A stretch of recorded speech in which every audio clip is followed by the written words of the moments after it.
Okay, mic check 1, 2, 3, guys and gals. Yeah, it puts a lot of what is that? RAM, whatever, on my computer whenever I run videos on a live stream.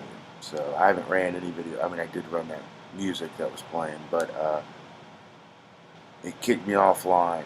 So I don't know what the heck's going on with that. I don't even know if I'm live right now. I plan to show a few videos from the vault from the channel. So let me make sure I'm live real quick. Yeah. What do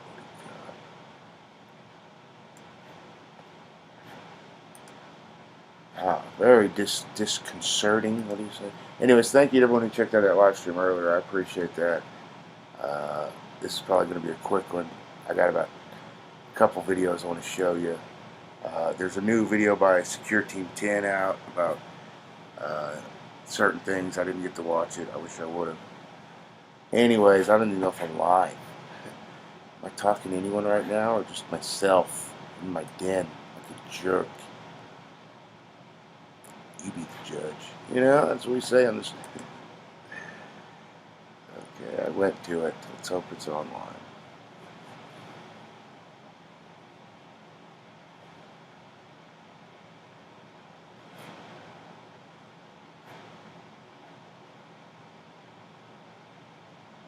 Okay, it says it's online. Alright guys, thank you so much for being here. What I wanted to say was, could the whole Area 51 incident of the alien craft crashing in Roswell, New Mexico, could that all have been a hoax, pulled off by the likes of the Russian government, you know? Well, there's a lady, Annie Jacobsen, she talks about Area 51. What else does she talk about? A bunch of other technology, advanced technology from the government. And we're going to look at a clip here and where she tells us that that's pretty much what the Area 51, like behind closed doors people, found out, basically, or she claims it was a hoax set up by the Russians because they were trying to trick us. Anywho, a lot of people don't accept that. So let me know what you guys think. I got to go to the live dashboard, see if anyone's okay. It's online. Alright, so I'm going to play this video. Much love to everyone, and I just want to come on and tell everyone I appreciate your support. Thank you so much to 405er Soul Survivor, Queen Quinn, Kimmy B, Patty H, everyone who's helped on Patreon. Thank you so much.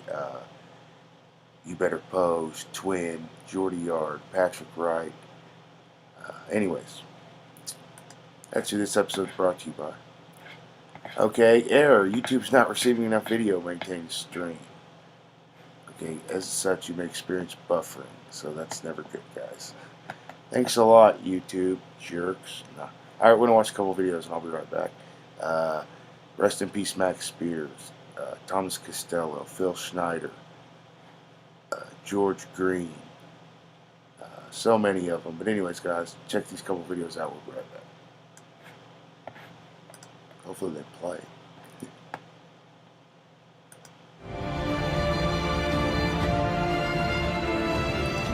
Max, it is a real pleasure to meet you. Oh, thank you.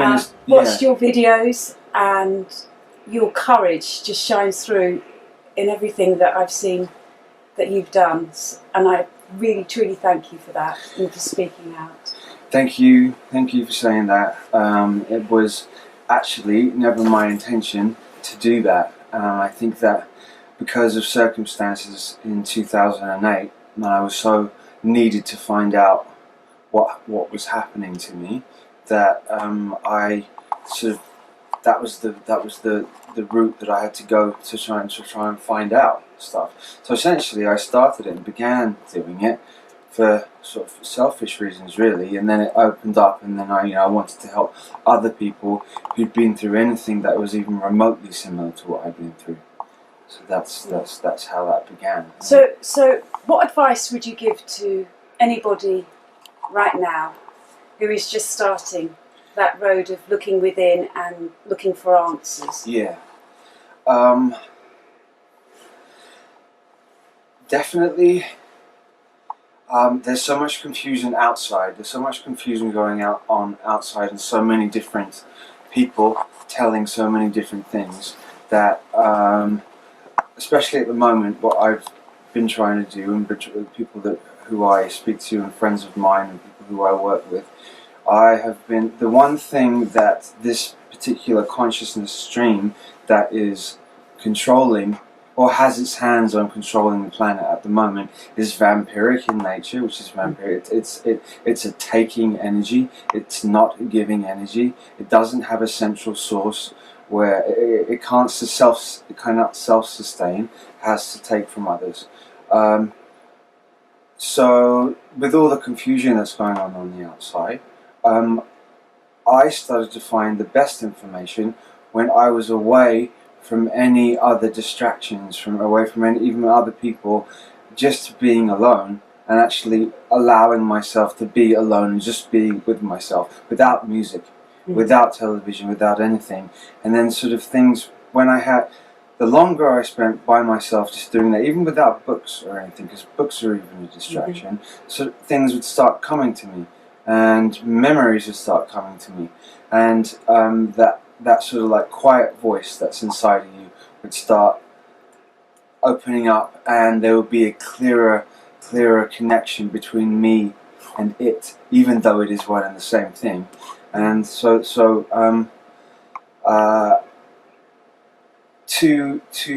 like I said, there's so many different things and so many different people saying different things. I think that to start learning to trust yourself, and then you sort of take what feels right to you and personally to you, and leave the rest alone and put the rest down. And that's what I did to start with. It didn't matter if somebody else said to me like, "This is it. This is for sure. This is this is how that happened, and this particular story, and this Anunnaki did this and that."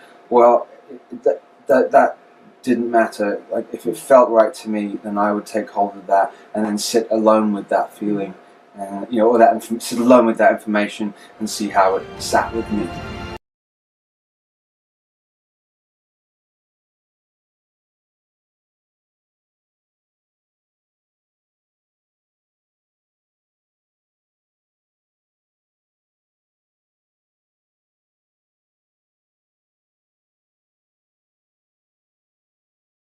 Why does the government hide this?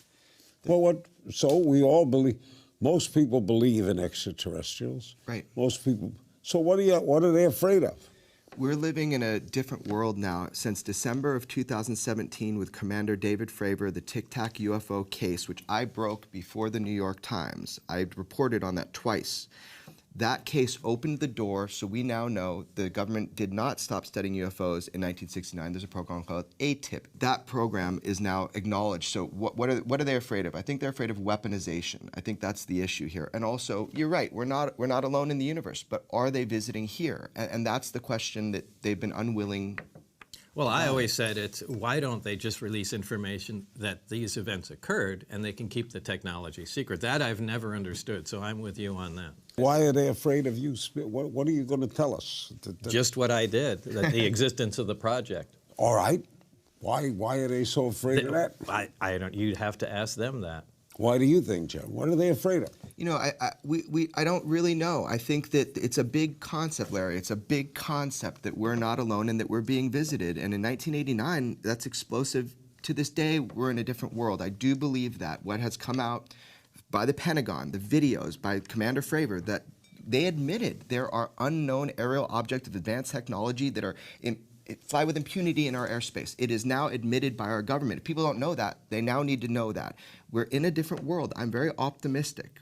Never miss a beat. Subscribe to Larry King now and watch new episodes every day.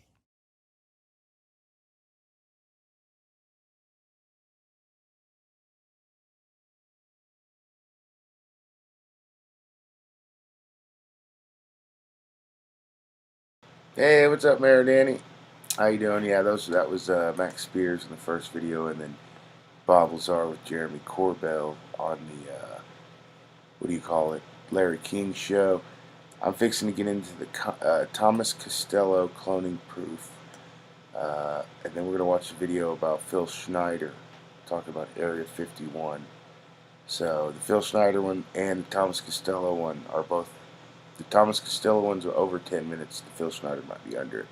And then we'll talk about watch Annie Jacobsen talking about what I was talking about earlier, how she claims that she uncovered, new documents and new first-hand accounts from military personnel who claim there's proof that allegedly the Area 51 incident, they're trying to say there's proof that it was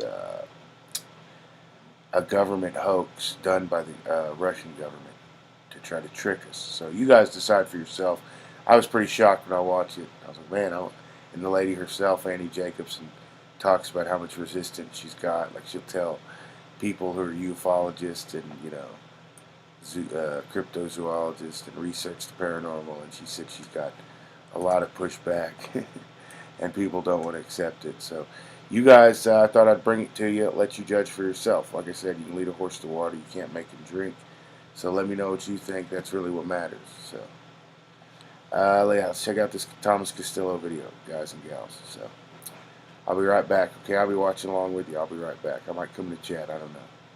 Leave a comment though. Much love, Mayor Danny.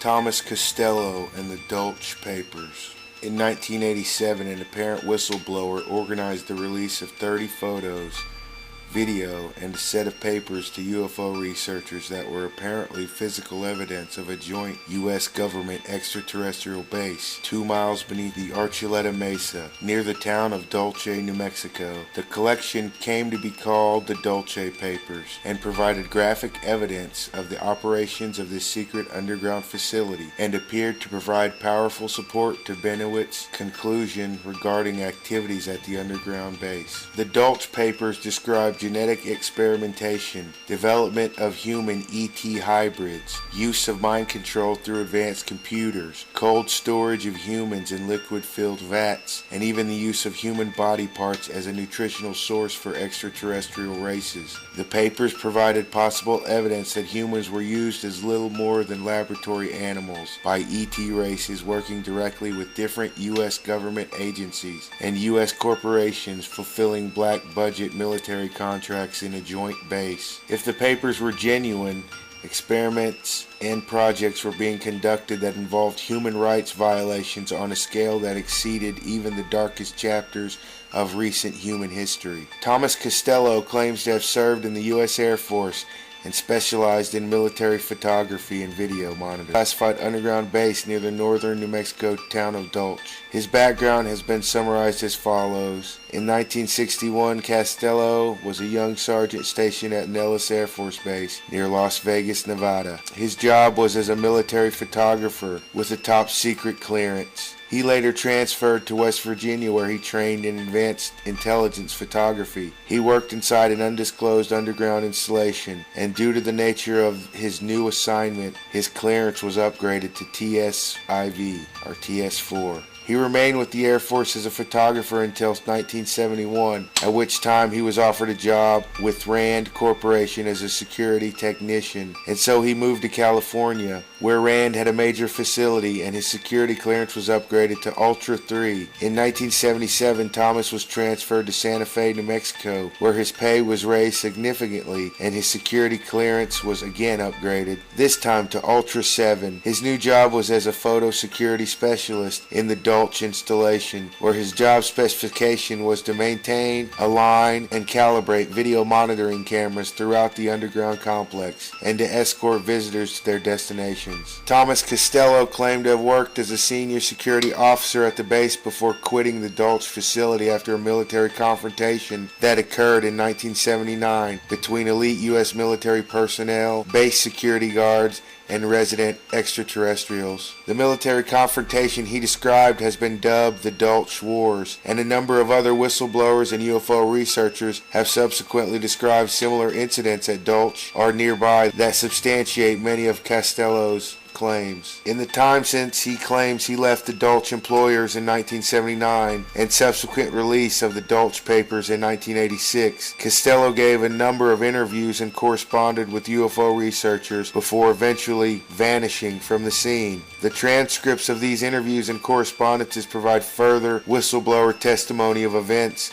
at the purported Dulce facility and the secret wars that occurred there. It is the extensive video monitoring that occurred at Dulce that apparently provided Costello the bird's eye view information he needed to learn what was occurring at the base, and the human rights abuses that eventually led to his departure from the base and the distribution of classified material. Costello's claims are outlined in two sources. First are the Dulce papers themselves that presumably involved classified material taken from the base, and second, the interviews, correspondence Costello had with a number of UFO researchers. Much of Costello's material has since been circulated on the internet and has been incorporated in a book titled The Dulce Wars that was authored by a UFO researcher who uses the name Brantone. Officially confirming Costello's employment, military, and educational background are therefore his status as a whistleblower has not been possible yet. This is possibly due to the practice that has been claimed to be standard for civilians who work under contract to corporations and or military intelligence agencies on classified projects involving ETs. The official removal of all public records of contracted employees as a security precaution in the event they intentionally or unintentionally publicly disclose what is occurring in such projects. For example, Dr. Michael Wolff claims to have been a former scientist and policymaker on ET affairs that began to serve from 1979 on the Coordinating Policy Group for ET Affairs, the Special Studies Group, PI-40, in the National Security Council. In a series of interviews with the prominent UFO researcher, Dr. Richard Bailon, Wolff claimed that he was being directed by his superiors to participate in a controlled leak of information to the UFO community while providing a fallback of plausible deniability for the government. All public records of Wolff's advanced university degrees and contractual services to different military, intelligence, national security branches of government were eliminated, making it very difficult, if not impossible, to confirm his background and substantiate the startling information he was releasing. He claimed this removal of public records was standard practice for all civilians employed by either corporations and or the U.S. military in clandestine projects involving ETs. A further source confirming Wolff's description of the existence of such standard practices was Bob Lazar, a physicist who found that after leaving in 1988 the secret S4 facility known as Dreamland in Nevada, where his job was to reverse engineer the propulsion and power system of recovered ET craft, his birth certificate was no longer available at the hospital where he was born. Along with the disappearance of his school, college, and all employment records, he simply ceased to officially exist. A number of UFO researchers were apparently able to get in contact with Costello before his eventual disappearance in the late 1980s and were able to get answers to a series of questions. According to both Branton and William Hamilton, fellow UFO researchers had personally met with Costello and could vouch for his existence and credibility. While the list of contacts and personal interviews with Costello are not very extensive, it does appear that he exists. In the Dulce papers and his personal testimonies, Costello claimed the existence of a 7-level underground facility that jointly houses humans and different extraterrestrial races in Dulce, New Mexico. Costello claims that the humans employed at the base comprise scientists, security personnel, and employees from various corporations who were serving military contracts. There were 4 extraterrestrial races, he claimed, working at Dulce. The standard short gray from Zeta Reticulum, approximately 4 feet in height, tall grays from Rigel, Orion, 7 feet tall, and reptilian species, either native to Earth or from the Draco star system in Orion, ranging from 6 to 8 feet tall. Costello claims that the Earth-based reptilians, who he described as the working caste, were led by a winged reptilian species he described as the Draco, ETs from Orion. He said that the short grays depicted in movies such as Close Encounters of the Third Kind are subservient to the Draco reptilians. Costello says he was employed as a senior security technician at the Dulce facility and that his primary job function was to sort out any security issues between the resident ET races and the human employees at the base. He described some of his job functions in the ET hierarchy in response to a question by Branton about how often he communicated with different ET species. Since I was the senior security technician at the base, I had to communicate with them on a daily basis. If there were any problems that involved security or video cameras, I was the one they called. It was the reptilian working caste that usually did the physical labor in the lower levels at Dulce. Decisions involving that caste were usually made by the White Draco. When human workers caused problems for the working caste, the reptoids went to the White Draconian boss, and the Draco called me. At times it felt like it was a never-ending problem. Several human workers resented the no-nonsense or get-back-to-work attitude the working caste lives by. When needed, intervention became a vital tool. The biggest problem were human workers who foolishly wandered around near the off-limits section. I guess it's human nature to be curious and to wonder what is past the barriers. Too often someone found a way to bypass the barriers and nose around. The cameras near the entrance usually stopped them before they got themselves in serious trouble. A few times I had to formally request the return of a human worker. Costello claimed that the different projects at Dulce involved reverse engineering of ET technology, development of mind control methods, and genetic experiments involving cloning and creating human ET hybrids. Similar projects have been conducted at Montauk, Long Island, and Brookhaven laboratories, and have been the subject of a number of other whistleblower testimonies. These projects were scattered among the 7 levels at the Dulce base, with the ETs occupying the deepest levels, 5 to 7. These lower levels were described by Costello as an extremely old series of natural caverns that had been used in the past by different ET races. In response to a question concerning the cavern's origin, he stated, "Nature started the caverns. The Draco used the caverns and tunnels for centuries. Later, though, Rand Corporation plans, it was enlarged repeatedly. The original caverns included ice caves and sulfur springs that the aliens found perfect for their needs." In describing the way command was shared at the joint base between the U.S. government and ET races, Costello said, "The worker caste reptilian does the daily chores, mopping the latex floors, cleaning the cages, bringing the food to the hungry people and other species. It is their job to formulate the proper mixture for the Type 1 and Type 2 beings that the Draco race has created. The working caste work at the labs as well as at the computer banks. Basically speaking, the reptilian races are active at all levels of the Dulce base. There are several different races of aliens that work at the east section of the level 6. That section is commonly called the alien section. The Draco are the undisputed masters of the 5, 6, and 7 levels. The humans are second in command of those levels." Costello says that he directly witnessed the products of the trans-species genetic experiments in the 6th level of the facility. Most disturbing was his discovery that humans were used as a kind of laboratory animal in the lowest level, where they were placed in cold storage, used as test subjects in mind control programs, and even in genetic experiments. Costello wrote, "Level 7 is worse, row after row of thousands of humans and human mixtures in cold storage.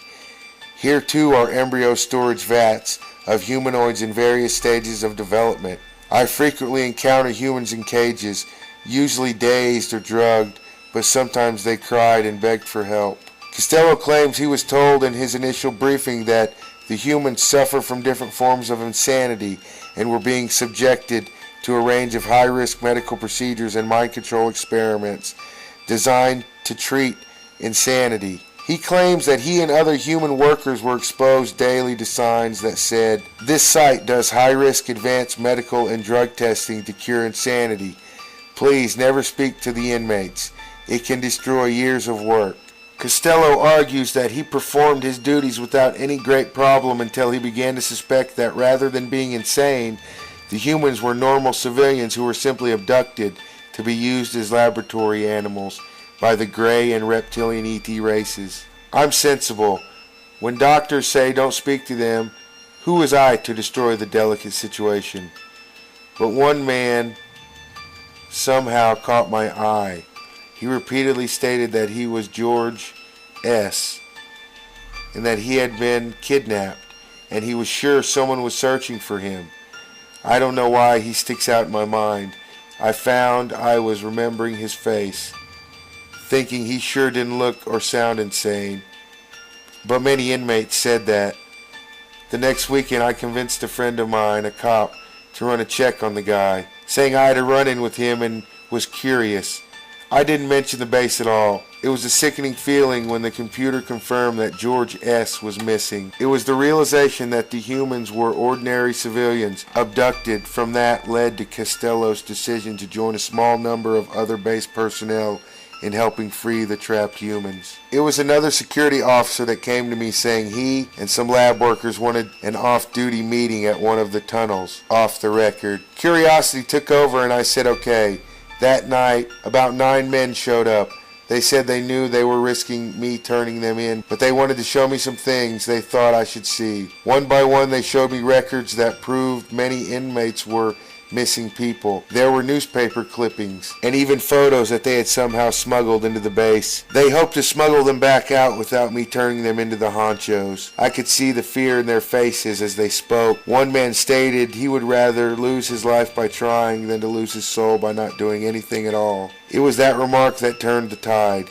I told them about George and the things I found out about him. After a few hours, we pledged to attempt to expose the Dulce base. Costello describes how the small band of human workers began to cooperate with some reptilians from the worker caste who also had an interest in freeing the abducted humans in the deep levels. Eventually, Costello described how an elite Delta Force contingent attempted to destroy the resistance movement. Ultimately, it ended when a military assault was initiated via the exit tunnels and they executed anybody on their list, human or reptilian. We fought back, but none of the working caste had weapons, nor did the human lab workers. Only the security force and a few computer workers had flash guns. It was a massacre. Everyone was screaming and running for cover. The halls and tunnels were filled as full as possible. We believe it was the Delta Force, because of the uniforms and the method they used, that chose to hit at shift change, an effort that killed as many as named on their list. Costello quit the facility. He took along with him photos and a video recording, eventually distributed to the general public. Due to the importance of Costello's claims and the evidence he provided that appears to support much of what Benowitz had concluded from his extensive electronic monitoring and field research, it is necessary to analyze any further whistleblower testimonies that independently substantiate the Dulce underground base hypothesis.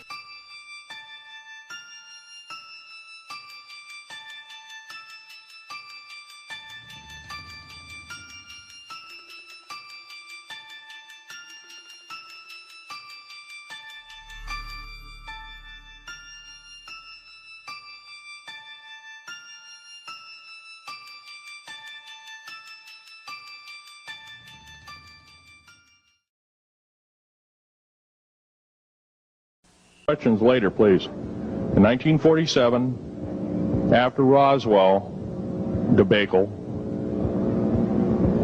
our military got before the U.S. Senate. They were hauled before the U.S. Senate and says, what's going on here? Well, we didn't know anything about discs until this happened. It flopped in our backyard.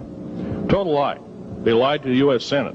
They should have been prosecuted as traitors. Anybody lying to a United States Senator or House of Representative, any senator or House of Representative person, President of the United States, Vice President, any cabinet member lying to the American public is a traitor and should be dealt with in an appropriate fashion. This is actual proof, positive, that this occurred in 1946. Now, U.S. military knew all about flying discs, and flying disc technology is thoroughly early is 1933. Of course, we remember the Germans did too, the Nazi Germans. Hitler and all their bunch of people.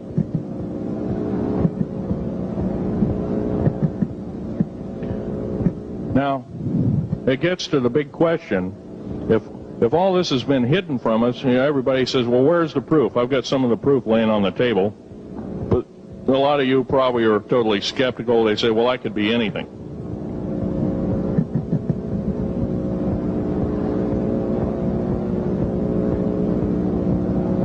In my hand here, I have a piece of what's called corbamite. It's the heaviest element in the world.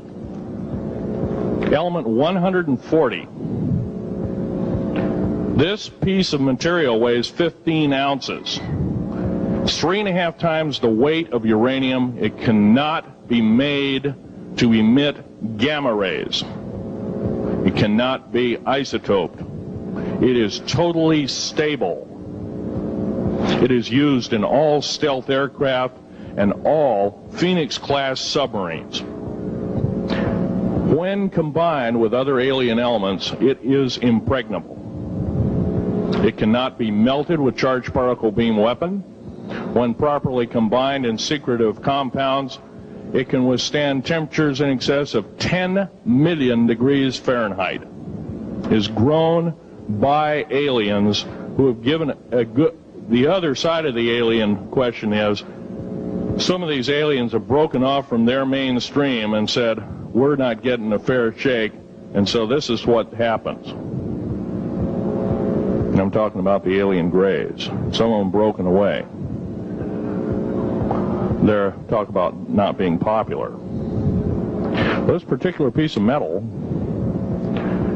is an amazing piece of technology.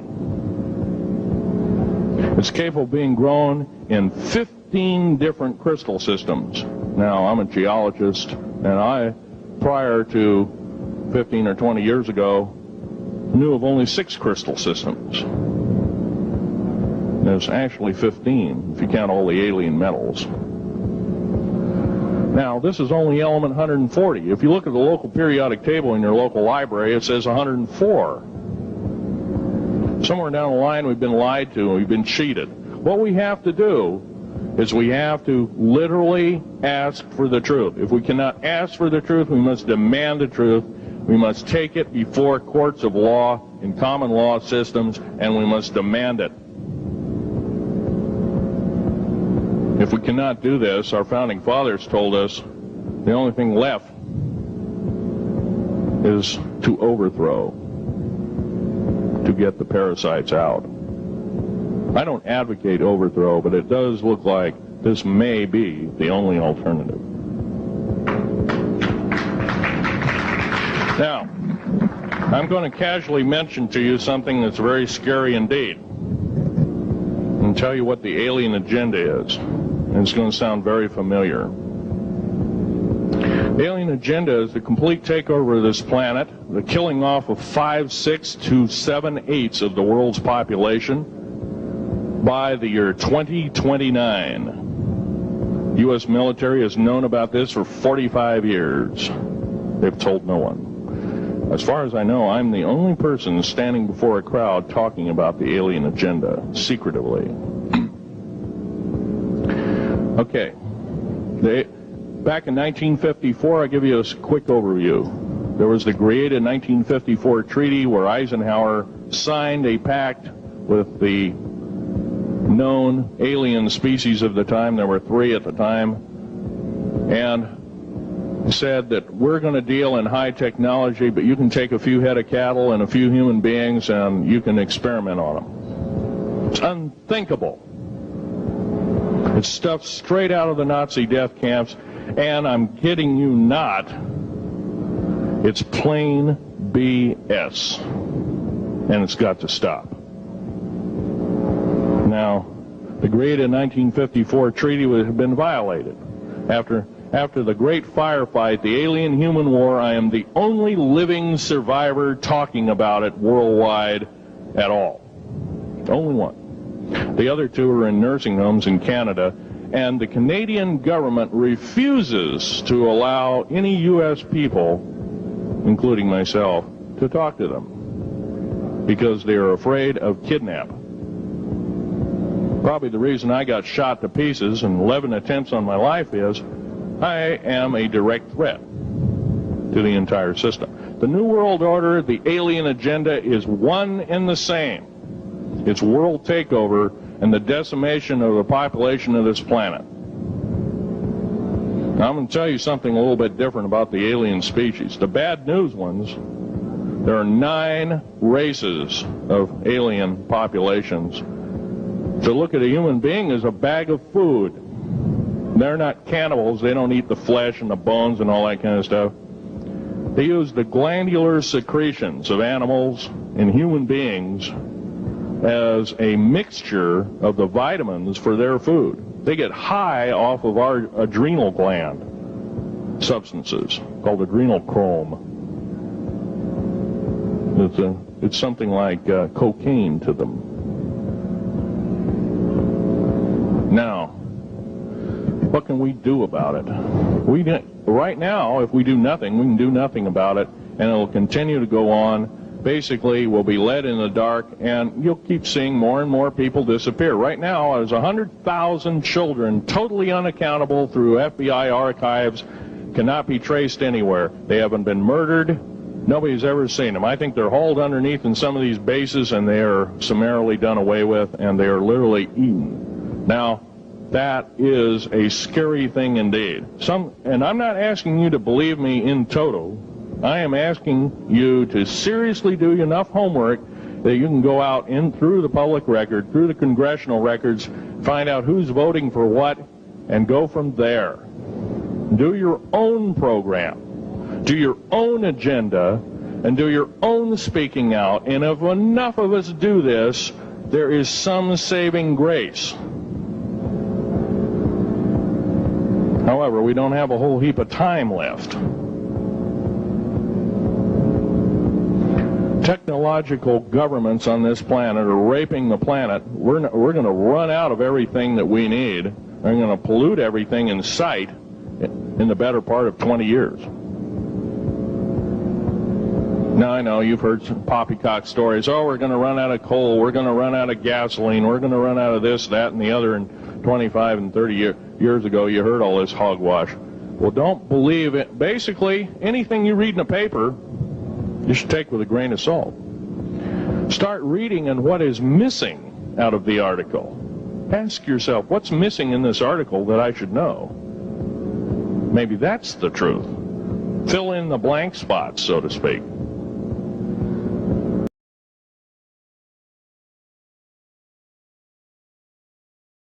Alrighty, mic check 1, 2, 3, 4, 5 and 6, 7, 8.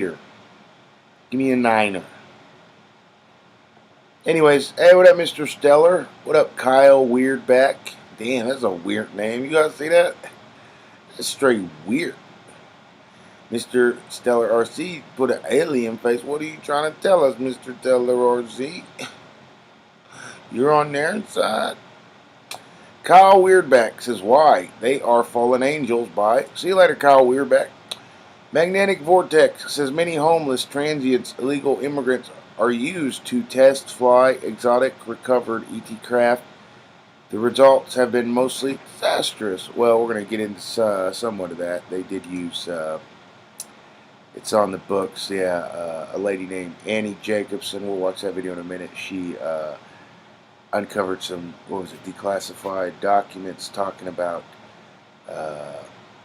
allegedly the whole Roswell incident was a hoax by the Russian government. So I'll show you guys and gals the video, you let me know, but the beings that were in the craft were, this is what she allegedly found out. They allegedly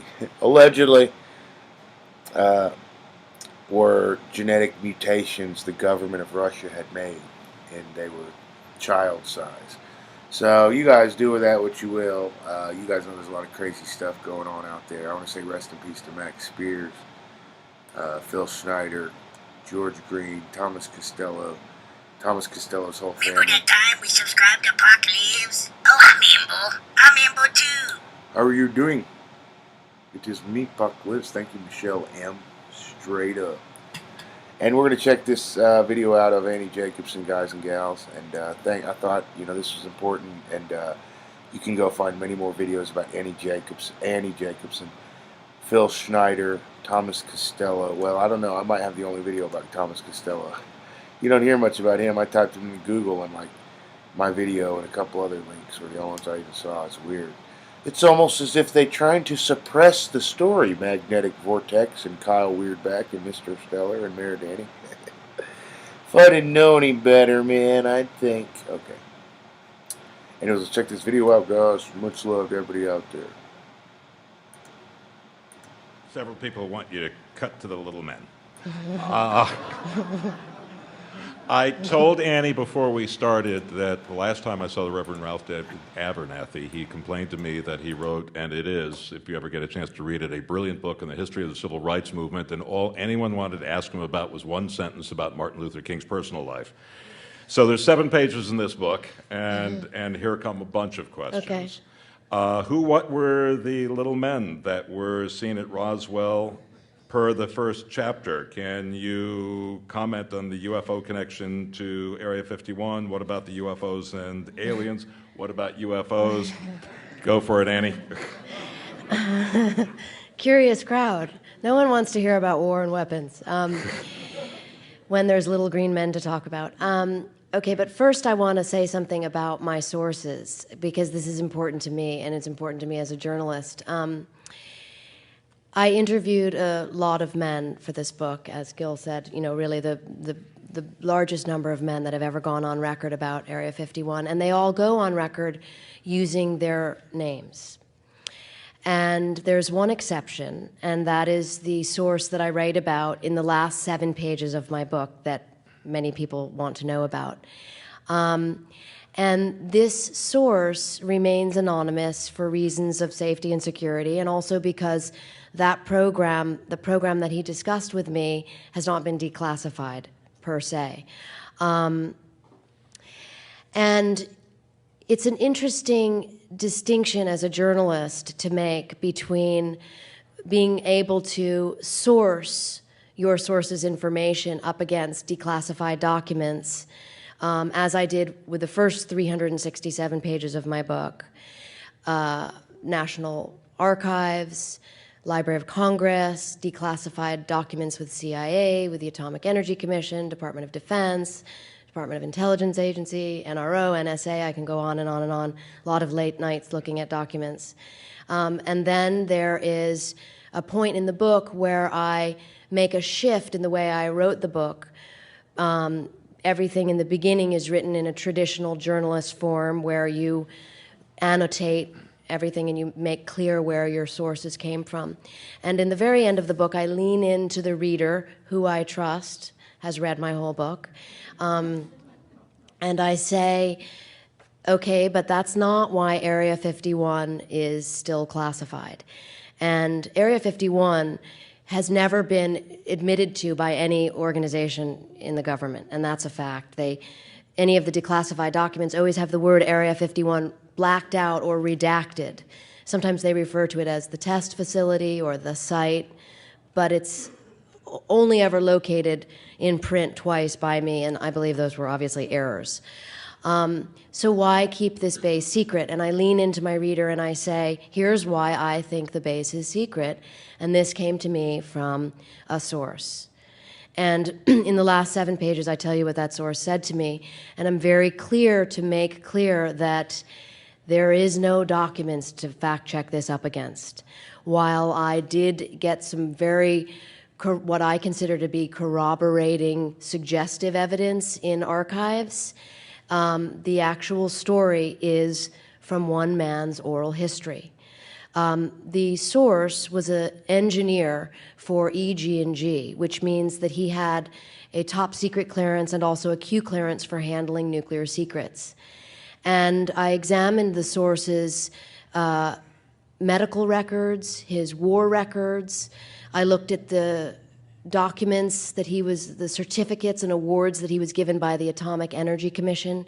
He worked for the commission across 3 decades as a contractor. He was a member of the Manhattan Project.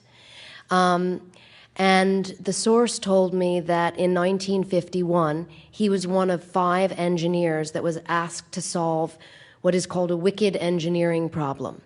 And a wicked engineering problem means that it's something that no one has figured out and needs to be solved. But solving that problem will create its own new set of problems. And the source told me that he was one of the 5 people who received the equipment from Wright-Patterson Air Force Base, and that was originally what crashed in Roswell. And that it was a flying, circular-shaped aircraft. It was not from Mars, it was from Russia. And it was actually originally a Third Reich design. Much of what I write about in the book discusses how a program called Operation Paperclip was put into effect after the war, where America pillaged Third Reich scientists who head up our aerospace programs and much of our military programs. Werner von Braun is the best example. He designed the V-2 rocket for Hitler. He came over and designed the Apollo rockets for Kennedy. But Russia also did the same thing. They pillaged the scientists that they could get their hands on. And so this flying disc, according to the engineer from EG&G, was something that had crashed in New Mexico, and the intent was for it to be a hoax. That Stalin, and again, we're in 1947 here when we're talking about the Roswell crash. 1947, Stalin did not yet have an atomic weapon. Truman did. They were bitter rivals.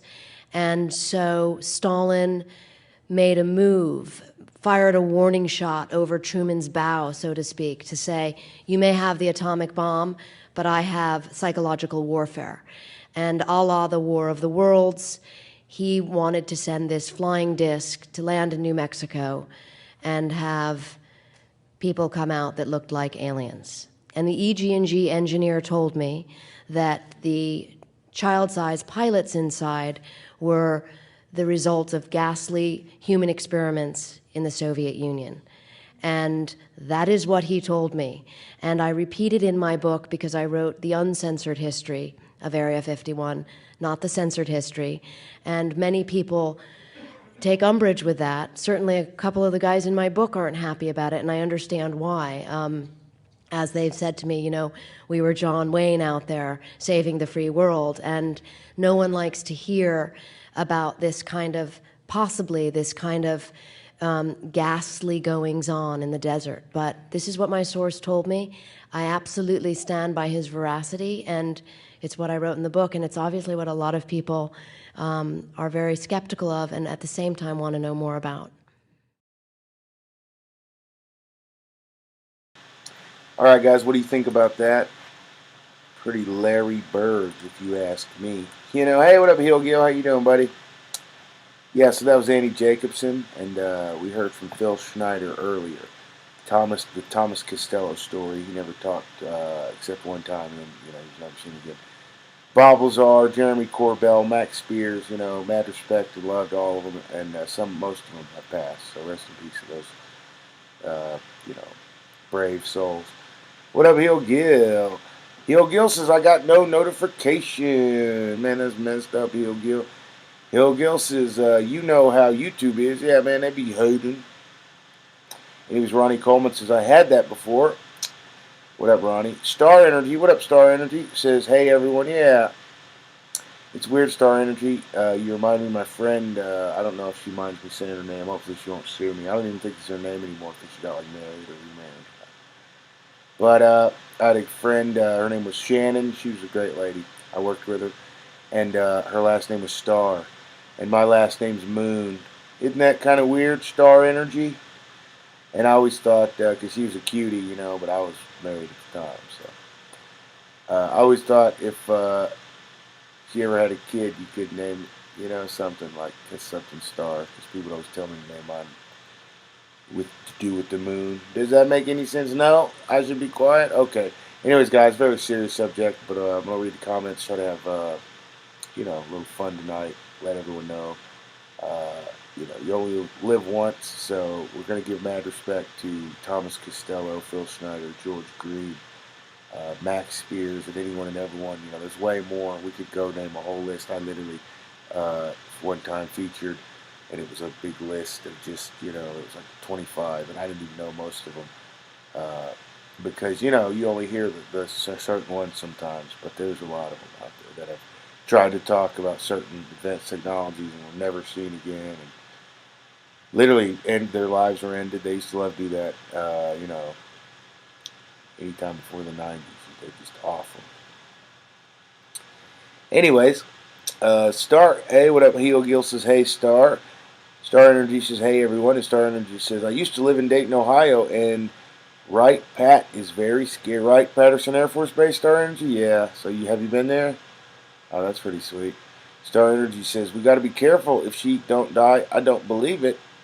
You already know when the truth is told, they disappear. I know Star Energy is very crazy, so it reminds me a lot of, you ever see that? You know, they tell the truth all the time in those movies, you know, telling about certain stuff. It's just, what is that?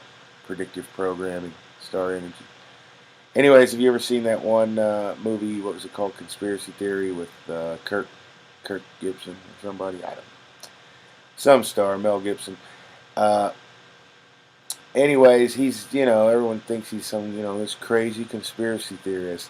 And then one day, all of a sudden, he's got, like, who is it, the Men in Black or some, you know, secret agency is following his every move. They're harassing him, you know, and they're threatening his life. And so he finds this lady who's his friend, and she tries to help him.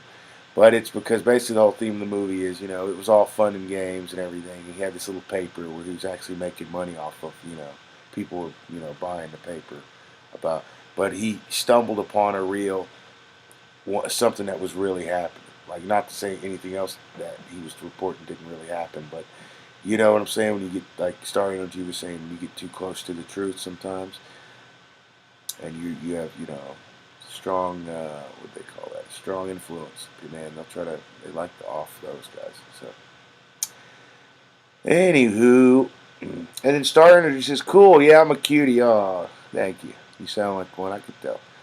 And then Star Energy says, hearts and rose, thank you, fam. Hey, what up, G-War? G-War says, little people from messed up human experiments. Sound about right, I know, G-War. So it's very, hits home, you know, it's very believable. So I definitely want to bring that to you guys and gals. If you haven't seen, for some reason, I don't know if it's on you guys, is Heel Gill, Ronnie Coleman, Star Energy, G-War. But when I do, doesn't matter what live stream, what we even cover. You're not going to be talking about celebrities or whatever. And on the right-hand corner, it'll say suggested Annie Jacobson, Project Paperclip, and Project Paperclip. I just watched a few minutes of that movie because it's like an hour long, so I never got a chance to watch the whole thing. But from what I understand, isn't that basically she's telling about what time manipulation, or basically the Nazis, you know, won the World War II, like it's been said a lot, or something that has to do with that. I never watched the whole video though, so anyways, I went and watched some of her stuff, and this is one of the videos, so I thought you guys would watch that, so I brought that to you. Much love, everyone out there. I hope you have a great night. Let me take a couple comments before I head out. Let me be clear. Anyway, Star Energy says the Mediterranean Candidate is a good movie. Oh, you mean the Manchurian Candidate?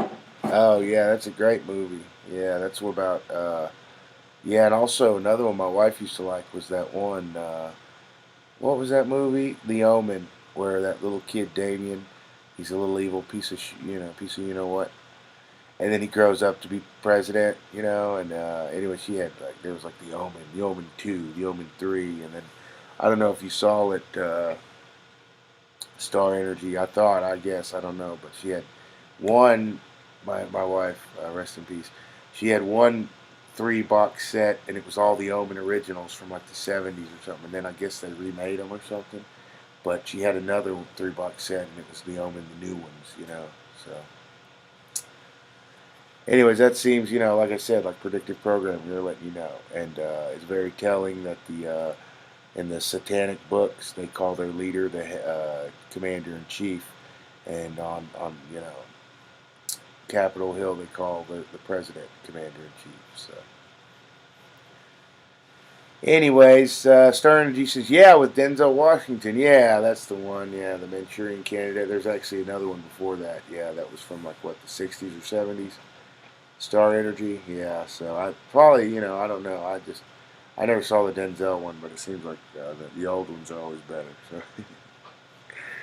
So, anyways, thank you guys and gals again. I just came on live because there was a couple people who were like, hey, you going to go live? And I was like, yeah, I can come live if you guys want. And so, you guys know everything this channel is, everything we get good happen to us. It's because of the viewers, because of that, you guys, the great guys and gals out there who, and thank you to everyone who bought my music.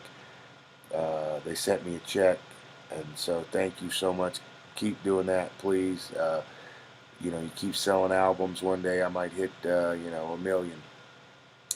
And, it's crazy. I don't know if I should tell you or not. If it's like, you guys ever hear those, don't tell anyone your wish or it won't come true. But I think I might have posted on Facebook or something. But right after my son passed away, I was heartbroken, of course. And nobody heard from me. But I did want to let everyone know I was okay. But, I put a post on Facebook saying, rest in peace, little fella. I love you. I wish there was some way it could have been me instead, And, I'll take care of your sister, and hopefully one day, I can sell 1 million records, and that'll be for little Isaiah, rest in peace. So, anyways, guys, let's keep going. And then Star Energy says, I'm scary. I don't watch those kind of movies. They bring so much bad energy. Oh yeah, Star Energy. Yeah, Star. Yeah, is that your name? Okay, I thought your name was something else. You said energy, and then I said your other. Yeah, but yeah, you're right. And there's a lot of subliminal messages in those too. So, yeah, if I don't blame you one bit. So, watch them if you can handle it, or if you want to put yourself through it. But, sometimes people have to see that stuff. So much love to you, Star Energy.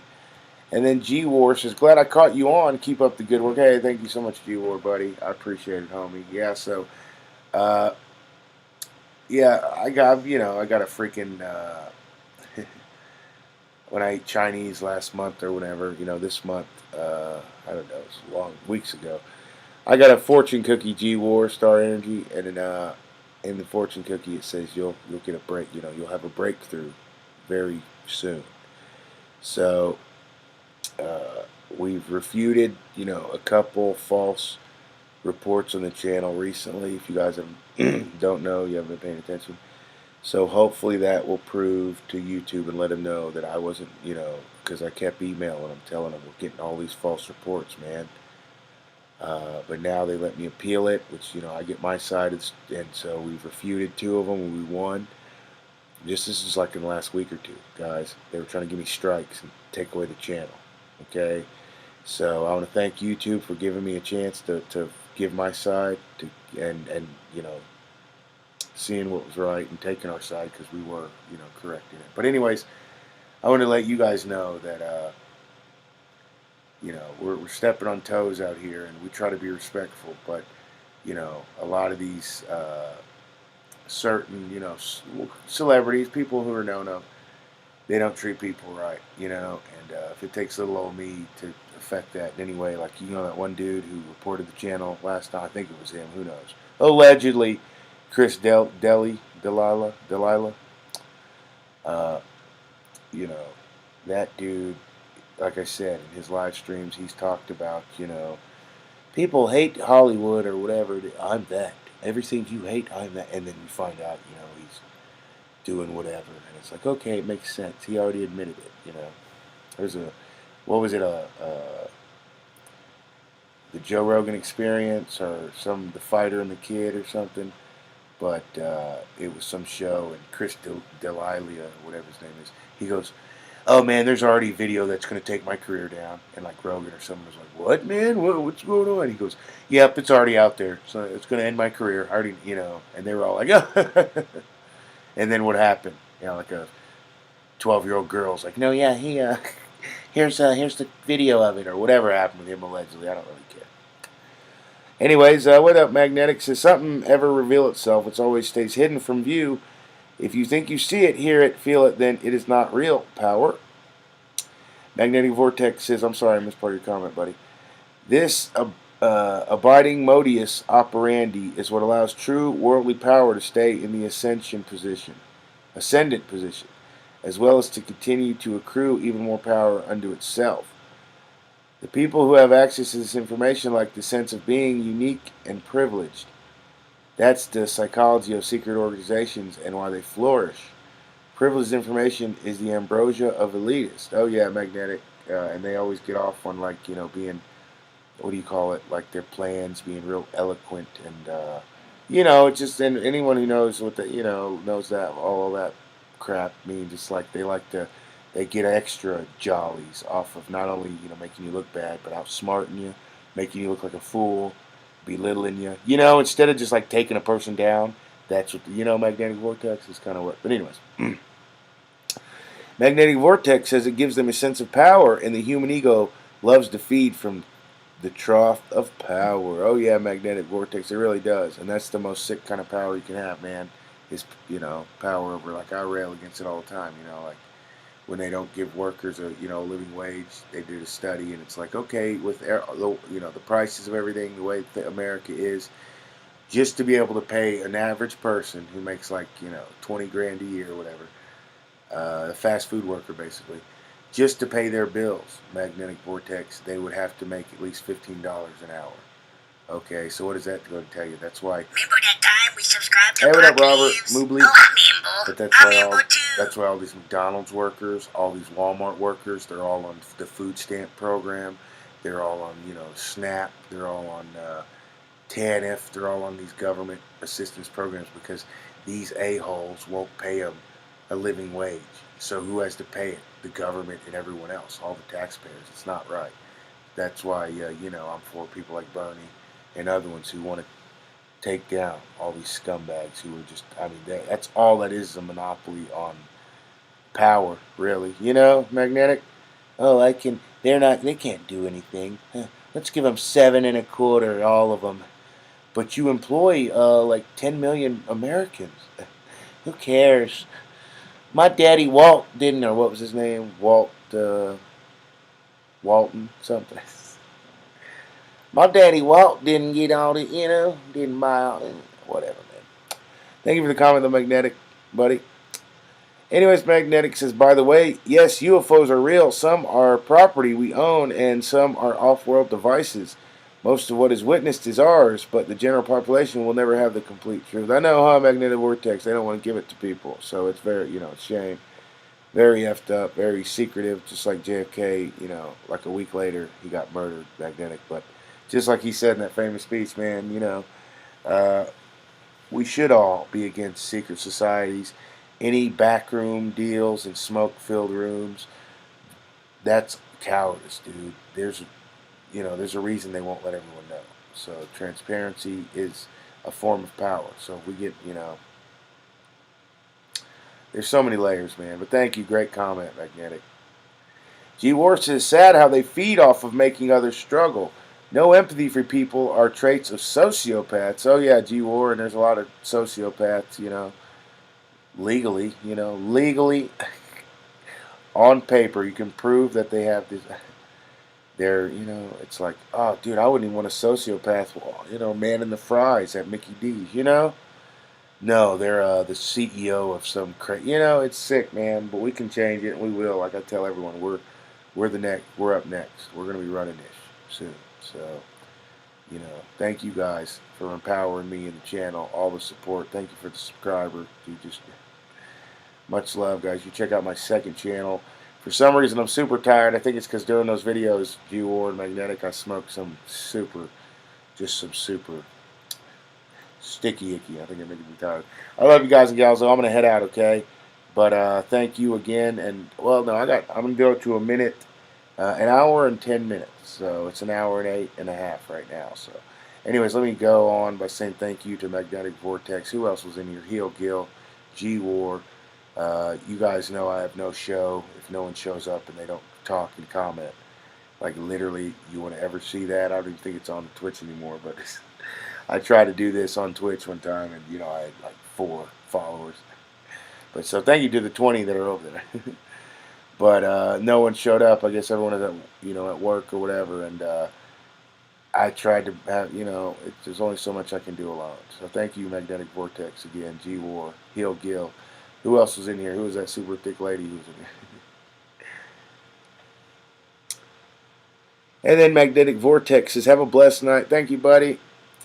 G-War says, have a good night, bud. Take care. Thank you, G-War. You too, homie. And you guys, try to definitely, if you can, if there's anyone you think you can reach, like I remember my brother, my best friend, my brother, I talk to him about everything, and he is the biggest skeptic in the world, guys. But it's not like, oh man, I wish I could convince him everything that I think is, it's actually a fresh breath of fresh air, that he is so diametrically opposed to what, how I feel. So, anyways, there's a couple things I've run by, and was like, no, dude, look here. Showed him stories like this is happening, and he was like, wow, man. I was like, see, I told you, this is really happening. And he's like, yeah, man. I mean, yeah, probably. Yeah. So there's certain stuff you can get through to certain people, but some people maybe you can't. Anyways, you were much love, Magnetic Vortex, much love. I want to thank You Better Pose, Twin, Jordy Yard, Patrick Wright for being patrons. I want to thank 405er Soul Survivor, Queen Quinn, for helping on PayPal. Thank you, 405er, Kimmy B, Patty H for buying a shirt on Teespring. I love you guys and gals so much. They're the reason we can bring you shows like this one, guys and gals. So, yeah, much love, and thank you to everyone who's helped. I don't want to forget anyone, but you guys know if I didn't move, more the new names up and take the old ones down eventually, then they would just be, I'd have 120 people on the end of the credits with me. So I love you guys. You're all with me in spirit, and that's how you can kind of separate it if you guys wonder. Yeah, so the great ones out here who are really here to help, and they're with us. They don't care about that. They're gonna keep being, but you're gonna find like, hey man, how come I'm not on the list? How come not on? Then those are the kind of people like, oh, okay, well, there's a reason I left you off, dickhead. But some people don't care about that, and if you do, I apologize. I'm not trying to hurt your feelings, because a lot of y'all deserve, a lot of subscribers deserve it. You're great people. You probably can't really talk to nobody about the paranormal experiences you've been through. So you definitely, I'm not trying to give you no shit. I want to give you props. Thank you for being brave. Thank you for being good, decent to others. But you guys know there's always another side of the coin. I love you. I'm rambling. I gotta go. Good night, Magnetic Vortex G-War. I'll see y'all later, okay? We're going to go at 1 minute 11. 1 minute 12, 1 hour, 1 hour, 12 minutes and 12 seconds. Good night, guys. It's about to happen. I love you. 2.